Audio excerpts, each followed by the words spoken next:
Hello students, how are you? ਅੱਜ ਅਸੀਂ ਕਰਨ ਜਾ ਰਹੇ ਹਾਂ ਇੱਕ ਬਹੁਤ ਹੀ ਅੱਛਾ ਲੈਸਨ, ਇੰਟਰਸਟਿੰਗ ਐਂਡ ਇਨਫੋਰਮੇਟਿਵ। ਉਹ ਹੈ lesson 5th, the discovery of moon. Let's start. On July 20, 1969, two American astronauts, Armstrong and Edwin, emerging from the spacecraft Apollo 11, became the first men to set foot on the moon। 20 ਜੁਲਾਈ 1969 ਨੂੰ ਦੋ America ਦੇ ਪੁਲਾੜ ਯਾਤਰੀ ਆਰਮਸਟਰੋਂਗ ਅਤੇ ਐਡਵਿਨ Apollo 11 ਅੰਤਰਿਕਸ਼ ਯਾਨ ਵਿੱਚੋਂ ਨਿਕਲਦੇ ਹਨ ਅਤੇ ਮੂਨ ਤੇ ਕਦਮ ਧਰਨ ਵਾਲੇ ਪਹਿਲੇ ਵਿਅਕਤੀ ਬਣ ਜਾਂਦੇ ਹਨ। This great event opened new avenues in the field of space and moon exploration। ਇਸ ਮਹਾਨ ਘਟਨਾ ਨੇ ਚੰਨ ਸੰਬੰਧੀ ਖੋਜ ਦੇ ਕਈ ਹੋਰ ਨਵੇਂ ਰਸਤੇ ਖੋਲ ਦਿੱਤੇ। After collecting samples of the lunar soil, these two astronauts returned to their spacecraft Apollo 11। ਚੰਨ ਦੀ ਮਿੱਟੀ ਦੇ ਸੈਂਪਲਸ ਇਕੱਠੇ ਕਰਨ ਤੋਂ ਬਾਅਦ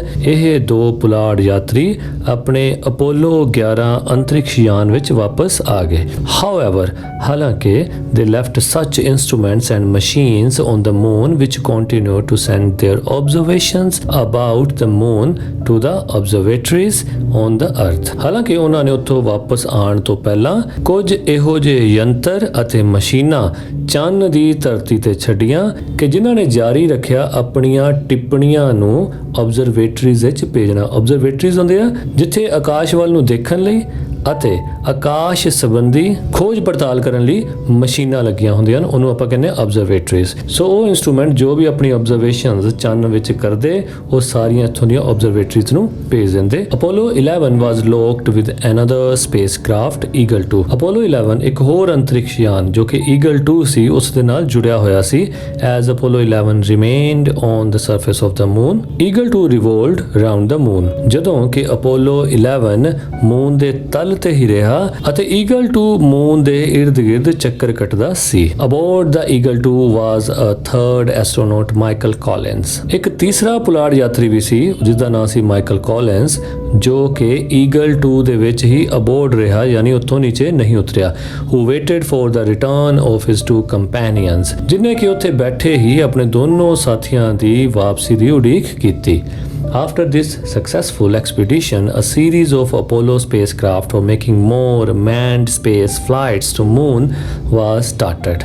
So expedition ਹੁੰਦਾ ਅਭਿਆਨ ਮੁਹਿੰਮ। ਸੋ ਇਸ ਸਫਲ ਅਭਿਆਨ ਤੋਂ ਬਾਅਦ, ਸਫਲ ਮੁਹਿੰਮ ਤੋਂ ਬਾਅਦ ਅਪੋਲੋ ਅੰਤਰਿਕਸ਼ ਯਾਨ ਦੀ ਸਪੇਸਕ੍ਰਾਫਟ ਦੀ ਇੱਕ ਲੜੀ ਜਿਹਦੇ ਵਿੱਚ ਅੱਗੇ ਨਾਲੋਂ ਜ਼ਿਆਦਾ ਮਾਤਰਾ ਵਿੱਚ ਮਨੁੱਖਾਂ ਨੂੰ ਚੰਨ ਤੇ ਭੇਜਣਾ ਸ਼ੁਰੂ ਕੀਤਾ ਗਿਆ। These flights made available extremely useful and wonderful information about the moon। ਇਹ ਉਡਾਨਾਂ ਬਹੁਤ ਹੀ ਲਾਭਕਾਰੀ ਕਾਰਗਰ ਸਿੱਧ ਹੋਈਆਂ ਜਿਨ੍ਹਾਂ ਨੇ ਚੰਨ ਸੰਬੰਧੀ ਬਹੁਤ ਹੀ ਅਦਭੁਤ ਇਨਫੋਰਮੇਸ਼ਨ ਮੁਹੱਈਆ ਕਰਵਾਈ। This new information removed all kinds of misconceptions about the moon from the minds of the people the world over। ਕਿ ਮੂਨ ਨੂੰ ਲੈ ਕੇ ਜਿਹੜੀਆਂ ਬਹੁਤ ਸਾਰੀਆਂ ਮਿਸਕਨਸੈਪਸ਼ਨ ਸੀ ਕਿ ਮੂਨ ਤੇ ਇਹ ਹੈ, ਮੂਨ ਤੇ ਉਹ ਹੈ, ਜਾਂ ਕਈ ਤਰ੍ਹਾਂ ਦੇ ਵਹਿਮ ਭਰਮ ਮੂਨ ਨੂੰ ਲੈ ਕੇ ਜੋ ਆਲ ਓਵਰ ਵਰਲਡ ਦੇ ਲੋਕਾਂ ਦੇ ਮਨਾਂ ਵਿੱਚ ਸੀ, ਉਹ ਸਾਰੇ ਰਿਮੂਵ ਕਰਾਉਣ ਵਿੱਚ ਇਸ ਅਦਭੁਤ ਇਨਫੋਰਮੇਸ਼ਨ ਨੇ ਬਹੁਤ ਜ਼ਿਆਦਾ ਹੈਲਪ ਕੀਤੀ। The discovery of moon formed an important part of the space program। ਚੰਨ ਦੀ ਖੋਜ ਨੇ ਪੁਲਾੜ ਦੇ ਪ੍ਰੋਗਰਾਮ ਵਿੱਚ ਮਹੱਤਵਪੂਰਨ ਰੋਲ ਅਦਾ ਕੀਤਾ। Besides Earth, ਧਰਤੀ ਤੋਂ ਇਲਾਵਾ, it was the only heavenly mass where man landed and had a glimpse of it। ਧਰਤੀ ਤੋਂ ਇਲਾਵਾ ਇਹ ਇੱਕੋ ਇੱਕ ਆਕਾਸ਼ੀ ਜਗ੍ਹਾ ਹੈ ਜਿਸ ਤੇ ਆਦਮੀ ਨੇ ਕਦਮ ਰੱਖਿਆ ਅਤੇ ਇੱਥੇ ਝਾਤ ਮਾਰੀ। Spacecrafts have been landed on other planets too। ਅੰਤਰਿਕਸ਼ ਯਾਨ ਜ਼ਰੂਰ ਦੂਜੇ ਪਲੈਨਟਸ ਤੇ ਲੈਂਡ ਕੀਤੇ, but man has yet to set his foot on any of these heavenly bodies। ਪਰ ਇਹਨਾਂ ਆਕਾਸ਼ੀ ਜਗ੍ਹਾਵਾਂ ਵਿੱਚ ਮਨੁੱਖ ਨੇ ਕਦਮ ਰੱਖਣਾ ਹੈ। The USSR and the USA had worked out a program for the exploration of moon। Russia ਤੇ ਅਮਰੀਕਾ ਨੇ ਚੰਨ ਦੀ ਖੋਜ ਸੰਬੰਧੀ ਪ੍ਰੋਗਰਾਮ ਉੱਤੇ ਕੰਮ ਕੀਤਾ। The USSR sent there its spaceships whereas the USA sent its astronauts। Russia ਨੇ ਜਿੱਥੇ ਆਪਣੇ ਅੰਤਰਿਕਸ਼ ਯਾਨ ਭੇਜੇ, ਉੱਥੇ ਨਾਲ ਹੀ USA ਨੇ ਆਪਣੇ ਪੁਲਾੜ ਵਿਗਿਆਨੀ ਚੰਨ ਤੇ ਭੇਜੇ। The exploration of planets is still going on। ਗ੍ਰਹਿਾਂ ਦੀ ਖੋਜ ਅਜੇ ਵੀ ਜਾਰੀ ਹੈ, but there is no more any program program for further exploration of moon, ਪਰ ਅਜੇ ਹੋਰ ਅਗਲੇਰਾ ਕੋਈ ਵੀ ਪ੍ਰੋਗਰਾਮ ਚੰਨ ਦੀ ਖੋਜ ਸੰਬੰਧੀ ਨਹੀਂ ਹੈ। The Soviet Union did not feel it necessary to land man on the moon. Soviet Union ਮਨੁੱਖ ਨੂੰ ਚੰਨ ਦੀ ਧਰਤੀ ਤੇ ਉਤਾਰਨਾ ਜ਼ਰੂਰੀ ਨਹੀਂ ਸਮਝਦਾ ਸੀ। It thought it more appropriate to send spaceships and to carry on exploration with the help of scientific instruments only. Russia ਸੋਚਦਾ ਸੀ ਕਿ ਇਹ ਜ਼ਿਆਦਾ ਵਧੀਆ ਹੈ ਕਿ ਉੱਥੇ scientific instruments ਭੇਜੇ ਜਾਣ, ਆਪਣੇ spaceships ਭੇਜੇ ਜਾਣ ਤੇ ਇਹ ਮਸ਼ੀਨਾਂ ਚੰਨ ਦੀ ਖੋਜ ਸੰਬੰਧੀ ਕੰਮ ਕਰਨ, ਨਾ ਕਿ ਮਨੁੱਖ। The Soviet scientists sent a spacecraft called Luna 16 on the moon in September 1970. ਸਤੰਬਰ 1970 ਵਿੱਚ ਸੋਵੀਅਤ ਦੇ ਵਿਗਿਆਨੀਆਂ ਨੇ, ਯਾਨੀ ਰਸ਼ੀਆ ਦੇ ਵਿਗਿਆਨੀਆਂ ਨੇ ਇੱਕ ਸਪੇਸਕ੍ਰਾਫਟ ਚੰਨ ਤੇ ਭੇਜਿਆ ਜਿਸ ਦਾ ਨਾਮ ਸੀ Luna 16. It carried a robot that was placed on the surface of the moon. ਇਹ ਇੱਕ ਰੋਬੋਟ ਨੂੰ ਨਾਲ ਲੈ ਕੇ ਗਿਆ ਜਿਸ ਨੂੰ ਕਿ ਚੰਨ ਦੇ ਤਲ ਤੇ ਉਤਾਰਿਆ ਗਿਆ। A robot was found to be as good as a man to carry out experiments on moon's surface. Robot ਵੀ ਚੰਨ ਦੇ ਤਲ ਤੇ ਉਹਨਾਂ ਪ੍ਰਯੋਗਾਂ ਨੂੰ ਕਰਨ ਲਈ ਮਨੁੱਖ ਜਿੰਨਾ ਹੀ ਚੰਗਾ ਸਾਬਿਤ ਹੋਇਆ। Moreover, it was also less expensive and above all, human life was not endangered. ਇਸ ਤੋਂ ਵੱਧ ਕੇ ਇਹ ਗੱਲ ਸੀ ਕਿ ਇਹ ਘੱਟ ਖਰਚੀਲਾ ਸੀ ਅਤੇ ਮਨੁੱਖੀ ਜ਼ਿੰਦਗੀ ਵੀ ਖਤਰੇ ਵਿੱਚ ਨਹੀਂ ਪਾਈ ਗਈ ਸੀ। Researches on moon for over 3 decades have shattered many traditional beliefs about it. Decade means 10 ਸਾਲ। ਇੱਕ decade ਵਿੱਚ 10 ਸਾਲ ਹੁੰਦੇ ਹਨ, ਸੋ ਇੱਥੇ ਲਿਖਿਆ 3 decades ਯਾਨੀ 30 years। ਸੋ ਮੂਨ ਦੀ ਪਿਛਲੇ 30 ਸਾਲਾਂ ਦੀ ਰਿਸਰਚ ਨੇ ਮਨੁੱਖਾਂ ਦੇ ਕਈ ਤਰ੍ਹਾਂ ਦੇ ਪੁਰਾਣੇ ਵਿਸ਼ਵਾਸਾਂ ਨੂੰ ਸ਼ੈਟਰਡ ਕਰਤਾ, ਝਾੜ ਦਿੱਤਾ, ਖਤਮ ਕਰ ਦਿੱਤਾ। The moon is an absolutely desolate place where there is no water and air. Moon ਇੱਕ ਪੂਰੀ ਤਰ੍ਹਾਂ ਉਜਾੜ ਜਗ੍ਹਾ ਹੈ ਜਿੱਥੇ ਨਾ ਤਾਂ ਪਾਣੀ ਹੈ ਅਤੇ ਨਾ ਹੀ ਹਵਾ। The Soviet scientists have declared it unfit for human inhabitation. ਰੂਸ ਦੇ ਵਿਗਿਆਨੀਆਂ ਨੇ ਇਸ ਜਗ੍ਹਾ ਨੂੰ ਮਨੁੱਖ ਦੇ ਰਹਿਣ ਲਈ ਬਿਲਕੁਲ ਅਨਫਿਟ ਯਾਨੀ ਅਯੋਗ ਘੋਸ਼ਿਤ ਕਰ ਦਿੱਤਾ। Of course, ਯਕੀਨਨ some useful metals like aluminium, titanium and iron have been found on moon, but man has not been tempted to exploit these metal resources of moon. ਹਾਂ, ਇਹ ਜ਼ਰੂਰ ਹੈ ਕਿ ਇੱਥੇ ਬਹੁਤ ਸਾਰੀਆਂ ਲਾਭਕਾਰੀ ਧਾਤਾਂ ਹਨ ਜਿੱਦਾਂ ਕਿ ਐਲੂਮੀਨੀਅਮ, ਟਾਈਟੇਨੀਅਮ, ਲੋਹਾ, ਇਹ ਸਾਰੀਆਂ ਮੂਨ ਤੇ ਪਾਈਆਂ ਜਾਂਦੀਆਂ ਹਨ, ਪਰ ਅਜੇ ਵੀ ਇਹਨਾਂ ਚੀਜ਼ਾਂ ਨੇ ਮਨੁੱਖ ਨੂੰ ਇੰਨਾ ਜ਼ਿਆਦਾ ਉਤੇਜਿਤ ਨਹੀਂ ਕੀਤਾ ਕਿ ਉਹ ਇਹਨਾਂ ਸਾਰੀਆਂ ਧਾਤਾਂ ਦੇ ਸਰੋਤ ਦਾ ਨਜਾਇਜ਼ ਫਾਇਦਾ ਉਠਾਏ। However, some scientists still feel that moon can be made inhabitable for men by separating oxygen from elements which contain oxygen. ਹਾਲਾਂਕਿ ਕੁਝ ਵਿਗਿਆਨੀ ਮਹਿਸੂਸ ਕਰਦੇ ਹਨ ਕਿ ਮੂਨ ਤੇ ਮੌਜੂਦ ਕੁਝ ਚੀਜ਼ਾਂ ਜਿਨ੍ਹਾਂ ਵਿੱਚੋਂ ਅਸੀਂ ਆਕਸੀਜਨ ਅਲੱਗ ਕਰ ਦਈਏ ਤਾਂ ਮੂਨ ਨੂੰ ਮਨੁੱਖ ਦੇ ਰਹਿਣ ਦੇ ਕਾਬਿਲ ਬਣਾਇਆ ਜਾ ਸਕਦਾ ਹੈ। Today we know all the important facts about the moon. ਅੱਜ ਅਸੀਂ ਮੂਨ ਸੰਬੰਧੀ ਸਾਰੇ ਮਹੱਤਵਪੂਰਨ ਤੱਤਾਂ ਤੋਂ ਜਾਣੂ ਹਾਂ। It is the Earth's only natural satellite. ਇਹ ਧਰਤੀ ਦਾ ਇੱਕ ਮਾਤਰ ਕੁਦਰਤੀ ਉਪਗ੍ਰਹਿ ਹੈ। Compared to satellites of other planets, it is very large in relation to its parent planet. ਭਾਵ ਜੇ ਅਸੀਂ ਦੂਜੇ ਗ੍ਰਹਿਾਂ ਦੀ ਗੱਲ ਕਰੀਏ ਤਾਂ ਦੂਜੇ ਗ੍ਰਹਿ ਕੀ ਹੁੰਦੇ ਨੇ, ਆਪਣੇ ਉਪਗ੍ਰਹਿ ਤੋਂ 10 ਗੁਣਾ ਵੱਡੇ, 20 ਗੁਣਾ ਵੱਡੇ ਹੁੰਦੇ ਹਨ, ਠੀਕ ਹੈ। ਪਰ ਜਦੋਂ ਅਸੀਂ ਚੰਨ ਤੇ ਧਰਤੀ ਦੀ ਗੱਲ ਕਰੀਏ ਤਾਂ ਧਰਤੀ ਦੇ ਸਾਈਜ਼ ਦੇ ਮੁਤਾਬਕ ਚੰਨ ਦਾ ਸਾਈਜ਼ ਉਪਗ੍ਰਹਿ ਦੇ ਤੌਰ ਤੇ ਕਾਫੀ ਵੱਡਾ ਹੈ। It is a quarter of the Earth's diameter, measuring 3,476 kilometre. ਇਹ ਧਰਤੀ ਦੇ ਘੇਰੇ ਦਾ ਲਗਭਗ ਚੌਥਾ ਹਿੱਸਾ ਹੈ ਜੋ ਕਿ 3,476 ਕਿਲੋਮੀਟਰ ਦੇ ਆਸ-ਪਾਸ ਹੁੰਦਾ ਹੈ। Its distance from the Earth is 3,84,405 kilometre. ਇਸ ਦੀ ਧਰਤੀ ਤੋਂ ਦੂਰੀ 3,84,405 ਕਿਲੋਮੀਟਰ ਹੈ। It orbits the Earth once a month. ਇਹ ਧਰਤੀ ਦੁਆਲੇ ਇੱਕ ਮਹੀਨੇ ਵਿੱਚ ਚੱਕਰ ਪੂਰਾ ਕਰਦਾ ਹੈ, keeping the same face turned towards Earth as it does so.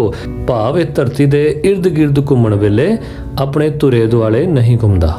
Its surface is pitted with craters caused by meteorites. ਇਸ ਦਾ ਤਲ ਗੱਡਿਆਂ ਦੇ ਨਾਲ ਭਰਿਆ ਹੋਇਆ, ਟੋਇਆਂ ਦੇ ਨਾਲ ਭਰਿਆ ਹੋਇਆ। ਉਹ ਟੋਏ ਕਿੱਦਾਂ ਪੈਦਾ ਹੋਏ? ਬਾਏ ਮੀਟਰਾਈਟਸ, ਯਾਨੀ ਉਲਕਾ ਪਿੰਡ ਵਿੱਚ ਆ ਕੇ ਵੱਜੇ। ਭਾਵ ਆਕਾਸ਼ ਦੇ ਵਿੱਚ ਚੱਟਾਨਾਂ ਇਸ ਦੇ ਤਲ ਦੇ ਨਾਲ ਟਕਰਾਉਂਦੀਆਂ ਰਹਿੰਦੀਆਂ ਹਨ, ਉਸ ਕਰਕੇ ਇਸ ਦਾ ਤਲ ਕਈ ਗੱਡਿਆਂ ਦੇ ਨਾਲ ਭਰਿਆ ਹੋਇਆ ਹੈ। The moon is the same age as the Earth, about 4,600 million years. ਕਿ ਮੂਨ ਅਤੇ ਧਰਤੀ ਦੀ ਉਮਰ ਇੱਕੋ ਜਿਹੀ ਹੈ, ਭਾਵ 4600 million years. The moon is not a self luminous body. ਚੰਨ ਸਵੈ ਪ੍ਰਕਾਸ਼ਿਤ ਪੁੰਜ ਨਹੀਂ ਹੈ, ਭਾਵ ਇਹ ਆਪਣੇ ਆਪ ਪ੍ਰਕਾਸ਼ਮਾਨ ਨਹੀਂ ਹੁੰਦਾ। ਇਹ ਰੋਸ਼ਨੀ ਕਿੱਥੋਂ ਲੈਂਦਾ? ਸੂਰਜ ਤੋਂ। The earth and the moon travel around a common centre of gravity in space. ਧਰਤੀ ਅਤੇ ਚੰਨ ਪੁਲਾੜ ਦੇ ਵਿੱਚ ਇੱਕ ਸਾਂਝੀ ਗੁਰੂਤਾਕਰਸ਼ਣ ਖਿੱਚ ਦੇ ਇਰਦ-ਗਿਰਦ ਘੁੰਮਦੇ ਹਨ। As the moon orbits the earth, different amount of its sunlit surface are visible from the earth। ਕਿ ਜਿਸ ਤਰ੍ਹਾਂ ਮੂਨ ਧਰਤੀ ਦੇ ਚੱਕਰ ਕੱਟਦਾ ਹੈ ਤਾਂ ਉਸ ਵੇਲੇ ਸੂਰਜ ਦੀ ਰੋਸ਼ਨੀ ਦੇ ਦੁਆਰਾ ਪ੍ਰਕਾਸ਼ਿਤ ਹੋਏ ਇਸ ਦੇ ਅਲੱਗ-ਅਲੱਗ ਹਿੱਸੇ ਸਾਨੂੰ ਇਸ ਧਰਤੀ ਤੋਂ ਦਿਖਦੇ ਹਨ। This produces the cycle known as phases of the moon। ਤੇ ਇਸ ਤਰ੍ਹਾਂ ਜਦੋਂ ਸਾਨੂੰ ਧਰਤੀ ਤੇ ਬੈਠੇ ਚੰਨ ਦੇ ਅਲੱਗ-ਅਲੱਗ ਪ੍ਰਕਾਸ਼ਿਤ ਹਿੱਸੇ ਦਿਖਦੇ ਹਨ, ਭਾਵ ਕਦੀ ਸਾਨੂੰ ਚੰਨ ਛੋਟਾ ਦਿਖਦਾ, ਕਦੀ ਵੱਡਾ ਦਿਖਦਾ, ਠੀਕ ਹੈ। ਸੋ ਇਸ ਸਾਈਕਲ ਨੂੰ ਕੀ ਕਿਹਾ ਜਾਂਦਾ ਹੈ? ਚੰਨ ਦੀਆਂ ਕਲਾਵਾਂ, phases of the moon। We can see the full moon and no moon once in a month। ਅਸੀਂ ਮਹੀਨੇ ਵਿੱਚ ਇੱਕ ਵਾਰ ਪੂਰਨਮਾਸ਼ੀ ਅਤੇ ਮੱਸਿਆ ਦੀ ਰਾਤ ਦੇਖਦੇ ਹਾਂ, and for rest of the days it appears in its phases। ਅਤੇ ਬਾਕੀ ਦਿਨਾਂ ਵਿੱਚ ਇਹ ਆਪਣੀਆਂ ਕਲਾਵਾਂ ਦੇ ਵਿੱਚ ਸਾਡੇ ਸਾਹਮਣੇ ਪ੍ਰਗਟ ਹੁੰਦਾ ਹੈ। The average daily delay in moon rise and moon set is about 50 minutes। ਔਸਤਨ ਚੰਨ ਦੇ ਚੜ੍ਹਨ ਦਾ ਸਮਾਂ ਅਤੇ ਚੰਨ ਦੇ ਛੁਪਣ ਦੇ ਸਮੇਂ ਦੇ ਵਿੱਚ 50 ਮਿੰਟਸ ਦਾ ਫਰਕ ਰੋਜ਼ ਪੈਂਦਾ ਹੈ। The moon is lacking water। ਚੰਨ ਤੇ ਪਾਣੀ ਨਹੀਂ ਹੈ। And it has no atmosphere। ਅਤੇ ਨਾ ਹੀ ਇਸ ਤੇ ਕੋਈ ਵਾਤਾਵਰਣ ਹੈ। A very light rain of cosmic dust continually falls here। ਇੱਥੇ ਬਹੁਤ ਹਲਕੀ ਪੁਲਾੜੀ ਧੂੜ ਦੀ ਵਰਖਾ ਲਗਾਤਾਰ ਹੁੰਦੀ ਰਹਿੰਦੀ ਹੈ। In the glare of the sun, lunar rocks reach a temperature of 110 degrees Celsius, more than the boiling point of water। ਸੂਰਜ ਦੀ ਰੋਸ਼ਨੀ ਦੀ ਚਮਕ ਦੇ ਵਿੱਚ ਚੰਨ ਦੀਆਂ ਪਹਾੜੀਆਂ ਦਾ ਟੈਂਪਰੇਚਰ 110 ਡਿਗਰੀ ਸੈਲਸੀਅਸ ਤੱਕ ਪਹੁੰਚ ਜਾਂਦਾ ਹੈ, ਜੋ ਕਿ ਪਾਣੀ ਦੇ ਉਬਾਲ ਦਰਜੇ ਤੋਂ ਵੀ ਜ਼ਿਆਦਾ ਹੈ। But in shadows, the temperature goes down to less than -100 degree Celsius. ਪਰ ਜਦੋਂ ਇਸ ਦੇ ਤਲ ਉੱਤੇ ਧੁੱਪ ਨਹੀਂ ਪੈਂਦੀ ਤਾਂ ਇਸ ਦਾ ਤਾਪਮਾਨ -100 ਡਿਗਰੀ ਸੈਲਸੀਅਸ ਤੋਂ ਵੀ ਥੱਲੇ ਚਲਾ ਜਾਂਦਾ ਹੈ, ਭਾਵ ਬਰਫ਼ ਦੇ ਜਮਾਓ ਦਰਜੇ ਤੋਂ 100 ਡਿਗਰੀ ਹੋਰ ਘੱਟ। In spite of the knowledge of these dull facts about the moon, poets and lovers continue to sing of the beauties of this heavenly body and compare the faces of their beloveds to this lovely satellite। ਭਾਵੇਂ ਸਾਡੇ ਕੋਲ ਚੰਨ ਸੰਬੰਧੀ ਇਹ ਸਾਰੇ ਨੀਰਸ facts, ਨੀਰਸ ਤੱਥ ਜਿਨ੍ਹਾਂ 'ਚ ਕੋਈ ਰਸ ਨਹੀਂ ਹੈ, ਮੌਜੂਦ ਹਨ। ਸਾਨੂੰ ਸਭ ਪਤਾ ਚੰਨ ਬਾਰੇ। ਇਸ ਦੇ ਬਾਵਜੂਦ ਵੀ ਪਤਾ ਨਹੀਂ ਕਿਉਂ ਕਵੀ ਅਤੇ ਪਿਆਰ ਕਰਨ ਵਾਲੇ ਆਪਣੇ ਪਿਆਰੇ ਦੀ ਸੁੰਦਰਤਾ ਨੂੰ ਬਿਆਨ ਕਰਨ ਲਈ ਅਤੇ ਉਸ ਦੇ ਮੁਖੜੇ ਨੂੰ ਚੰਨ ਦੇ ਨਾਲ ਪਤਾ ਨਹੀਂ ਕਿਉਂ ਕੰਪੇਅਰ ਕਰਦੇ ਹਨ। Based on the discovery of moon from the book World Famous Discoveries published by ਪੁਸਤਕ ਮਹਿਲ।